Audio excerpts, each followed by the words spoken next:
Olá pessoal, sou o professor Ricardo. Vou apresentar para vocês o conteúdo referente à disciplina de Estágio Supervisionado 3 da Universidade Federal do Piauí.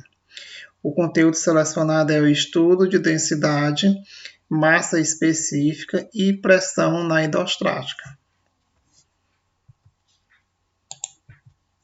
Bom, eu vou começar apresentando o meu plano de aula. O componente curricular vai ser a disciplina de Física. Os conteúdos que a gente vai ministrar nessa aula serão densidade, massa específica, pressão atmosférica. Como objetivo dessa aula, a gente vai ter definir e diferenciar densidade, massa específica, conceituar pressão e constatar a pressão atmosférica e definir suas unidades. E relacionar a pressão num líquido com profundidade e apresentar aplicações de pressões em situações do nosso cotidiano. Como estratégia metodológica, a nossa disciplina ela será apresentada de forma remota e a mesma terá uma sala virtual na plataforma do Google Classroom, certo? Dentro dessa plataforma, irá conter atividades, questionários e slides e essa nossa videoaula. Como a atividade dessa disciplina, o acompanhamento das atividades serão online, né, através da sala virtual.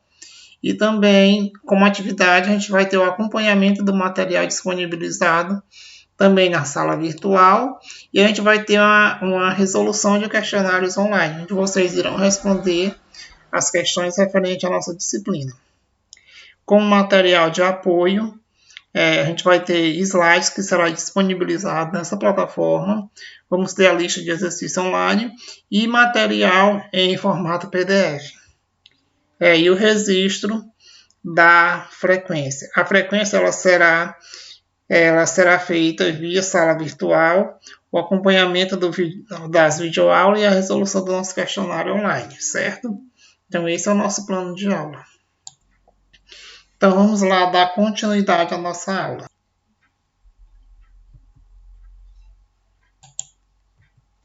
Bom, os primórdios da hidrostática, né? A hidrostática é um estudo de equilíbrio dos líquidos. Ela é inaugurada pelo Arquimedes. Diz a lenda que Herão, rei de Siracusa, ele desafia Arquimedes a encontrar uma maneira de verificar, sem danificar o objeto, se era de ouro maciço uma coroa que havia encomendado. Arquimedes soluciona o problema durante o banho. Percebe-se que a quantidade de água ela deslocada quando entra na banheira é igual ao volume do seu corpo. Ao descobrir essa relação, ele sai gritando pelas ruas: Eureka, Eureka, achei, achei.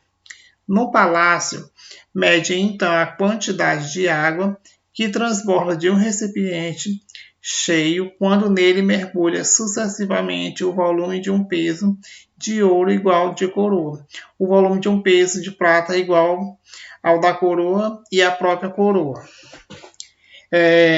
Este sendo intermediário aos outros dois, permite determinar a proporção de prata que for misturada ao ouro. Bom, apesar da ilustração, dizem que o fundador da matemática aplicada quase nunca tomava banho, certo? Isso aqui só foi um momento para descontrair. Então agora a gente vai realmente partir para o nosso conteúdo. Bom, a gente vai falar primeiramente de densidade. A gente vai definir o que é densidade e mostrar como se calcula essa densidade.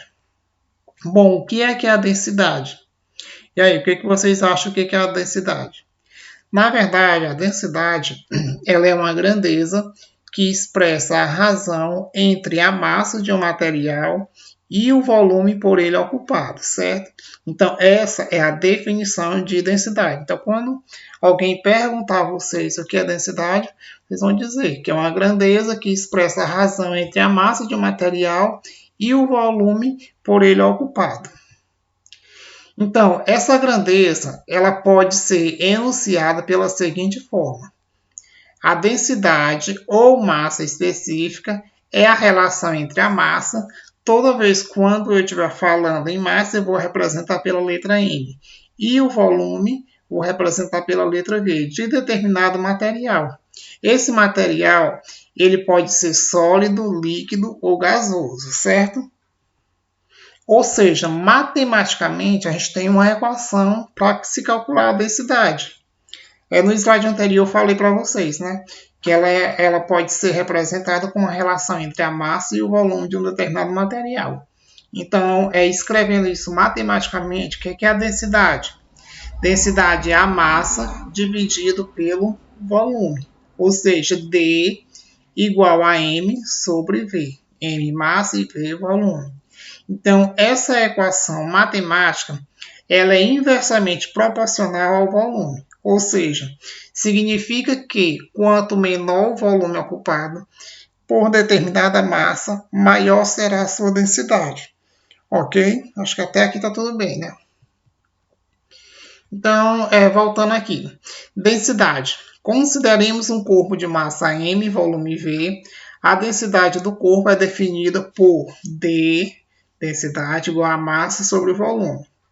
Ou seja, no sistema internacional, a unidade de densidade ela pode ser quilo por metros cúbico e também ela pode ser usada como um grama por centímetro cúbico ou quilo por litro. Então, essas são o sistema de medida internacional em relação à densidade, ok?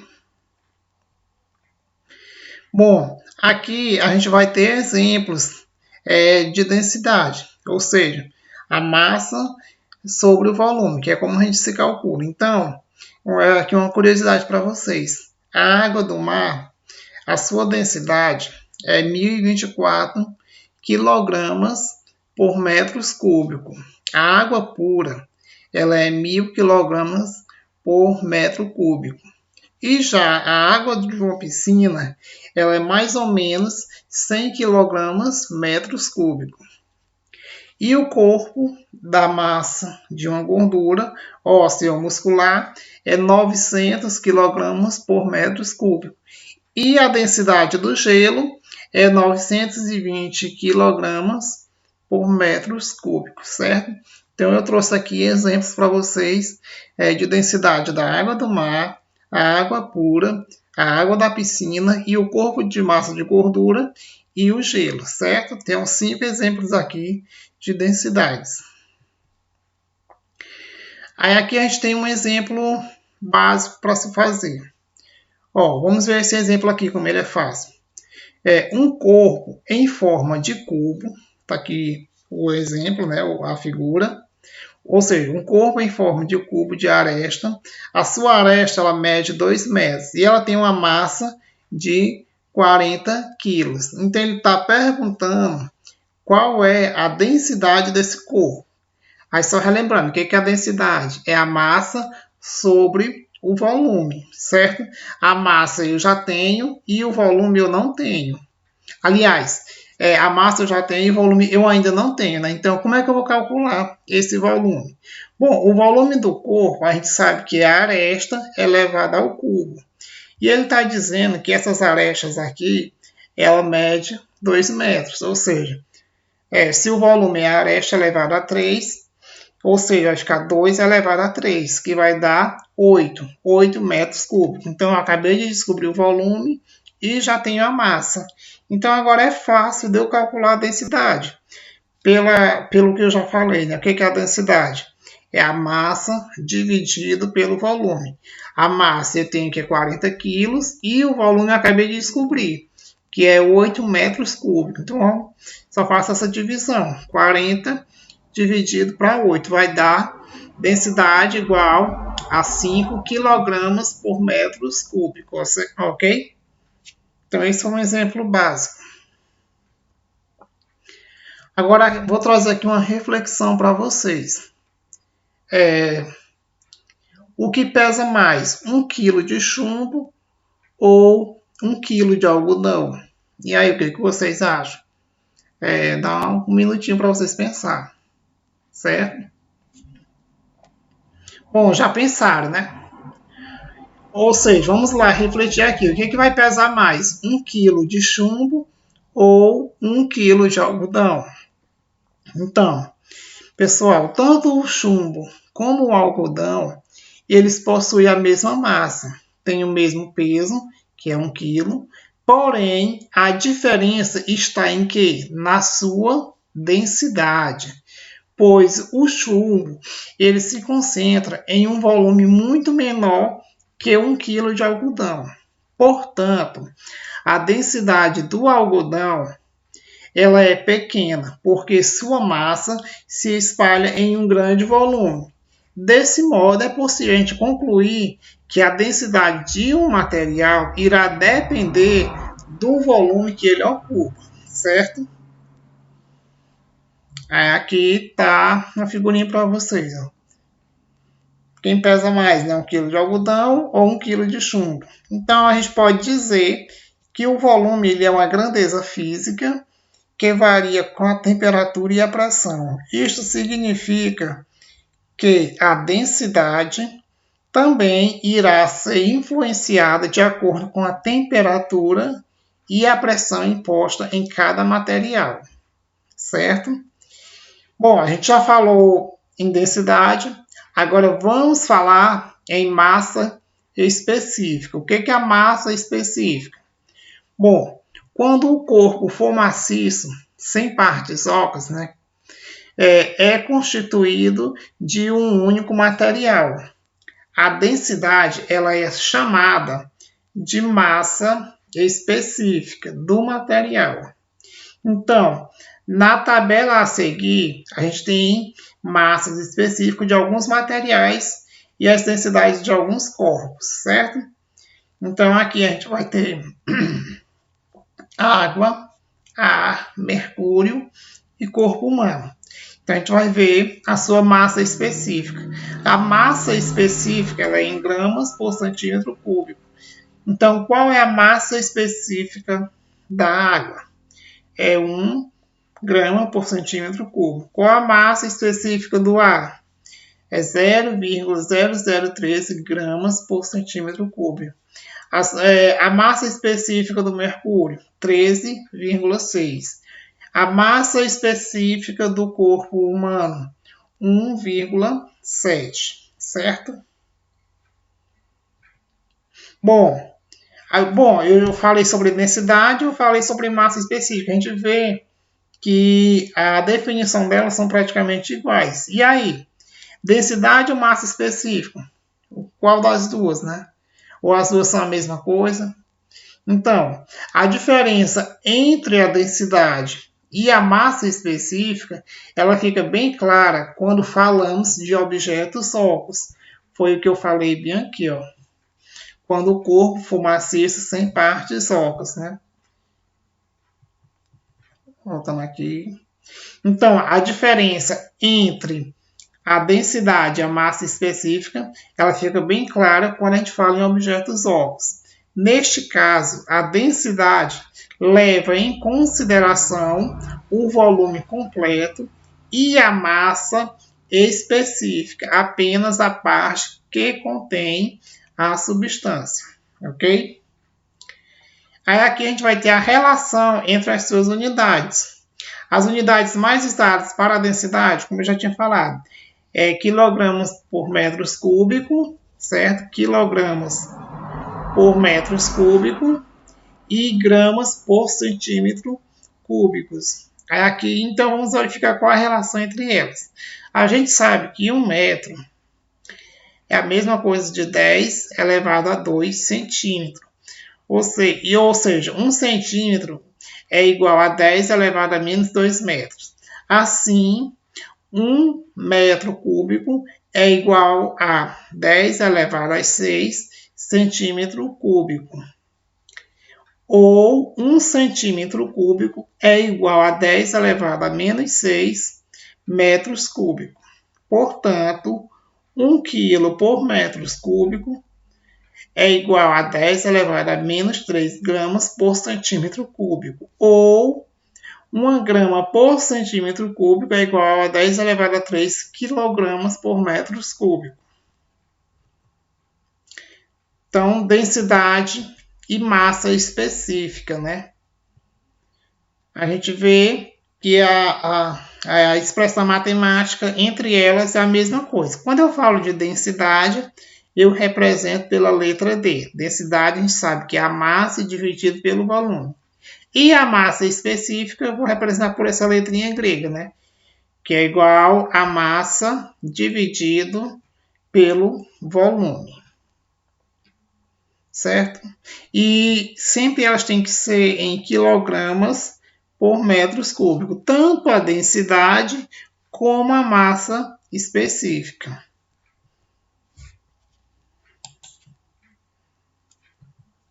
Então, agora a gente vai falar um pouco sobre pressão, né?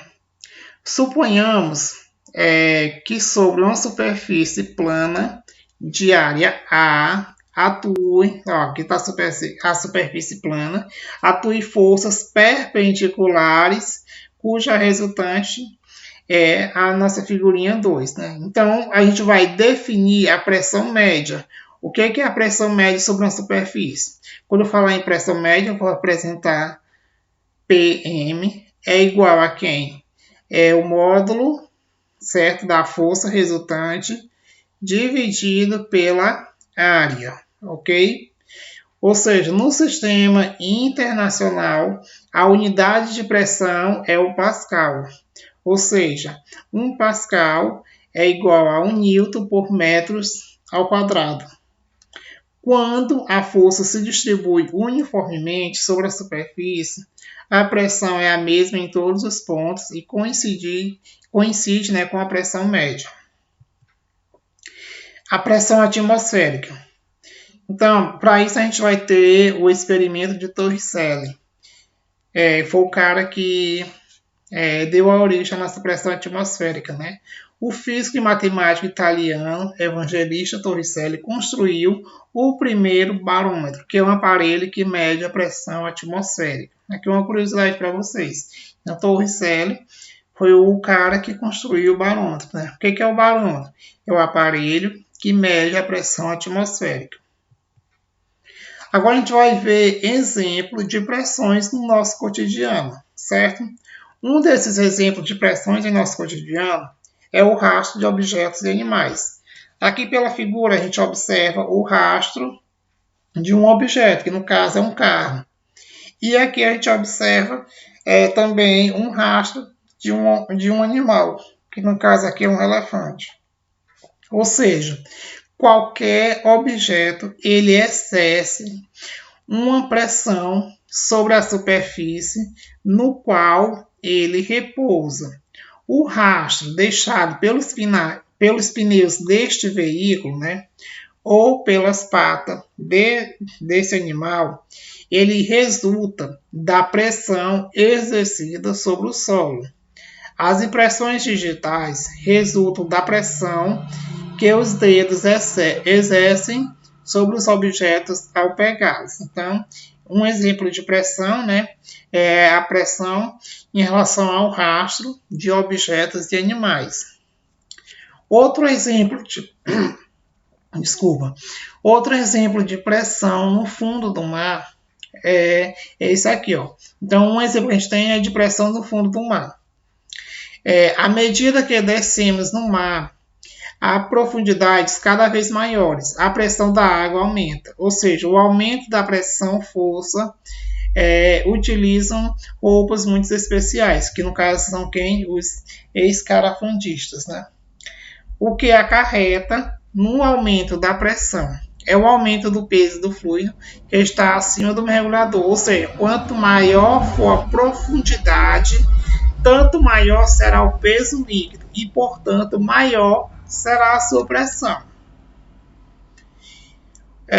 Outro exemplo de pressão no nosso cotidiano é a pressão provocada pelo aquecimento de um gás, certo? Que a gente tem a figura com uma panela de pressão. Sabemos que, à medida que aquecemos um gás, a pressão sobre as paredes do recipiente ela aumenta. Algumas caldeiras e panelas de pressão são construídas de tal forma a resistir ao seu rompimento sobre grandes pressões. O que provoca a pressão de um gás sobre um recipiente é a colisão das moléculas do gás com as paredes do mesmo. Ao colidir com as paredes do recipiente, as moléculas elas exercem forças sobre as mesmas. Essas forças elas resultam na mudança de sentido da velocidade das moléculas. As forças são tão maiores quanto maiores forem as suas velocidades das moléculas. E aqui a gente tem a pressão atmosférica, né? A enorme massa de ar existente acima de nós, ela exerce uma pressão sobre todos os seres vivos na superfície terrestre. À medida que subimos uma montanha, a pressão exercida pelo ar se torna menor, pois o peso do ar se reduziu à quantidade de ar acima de nós. No caso, ela é menor. Por isso, a grandes altitudes, a pressão é bastante reduzida, forçando os escaladores de montanha a tomar precauções. E aqui a gente tem a pressão num canudinho, né? Como um líquido sobe pelo canudinho? Vocês já se perguntaram como é que um líquido sobe pelo canudinho? Então vamos lá. Ao chuparmos o líquido, o que fazemos é diminuir a pressão no interior do nosso pulmão. Com isso, a pressão atmosférica ela fica maior que a pressão no interior da boca. E desse modo a pressão atmosférica ela empurra o líquido pelo canudinho. E agora, pessoal, eu vou trazer para vocês um experimento, né? A garrafa de um chuveirinho. Bom, é uma experiência simples. Vocês vão precisar de uma garrafa de plástico com tampa de rosca, um prego, água e tigela. Então, esses são os nossos materiais. Então, como é que a gente vai fazer? Vocês vão pegar e encher a tigela de água, certo? Esse é o primeiro passo. Aí vocês vão furar as bases da garrafa com um prego, como mostra aqui a figura. E a coloque dentro da tigela, certo? Então a gente vai encher a tigela de água, vai furar a base da garrafa e colocar ela dentro da tigela. A tigela, no caso, com água. Aí coloque a água dentro da garrafa e feche, certo? Logo em seguida, você vai segurar a garrafa pela boca sem apertá-la e ela vai levantar. Aí o que acontece? Mesmo com a garrafa furada ao levantar, né? Enquanto estiver tampada, a água não cai, certo? Então, enquanto estiver tampada, a água não vai cair. Se abrir, a água começa a sair, como a gente vê aqui na figura 2, certo? Aqui na figura 1, a garrafa tem que estar com a tampa tampada, né? E já na figura 2, a garrafa tem que estar com a tampa aberta. Quando a tampa está fechada, a água não sai. Quando a tampa está aberta, a água sai. Certo? Se abrir, a água começa a cair. Se fechar, a água para. Aí vocês perguntam, mas por que isso acontece, né? A pressão atmosférica que age em todas as direções, ela aplica uma força através dos furos da garrafa e segura a água dentro. Como essa pressão não age diretamente na parte de cima, quando está fechada, a água não cai. Mas se destampar, a pressão atmosférica entra em ação e faz a água cair. Então esse é o resultado dessa experiência. Vocês podem fazer aí na casa de vocês e nos contar como foi. Então, pessoal, essa era a nossa aula. Espero que tenha compreendido. Para maior compreensão, lá na nossa plataforma, na nossa classe virtual, eu deixei um questionário online. Vocês respondam, baixem esse material que vai estar lá disponibilizado, dê uma estudada e tem uma apostila lá em PDF para vocês, certo? Então era isso a nossa aula. Até mais.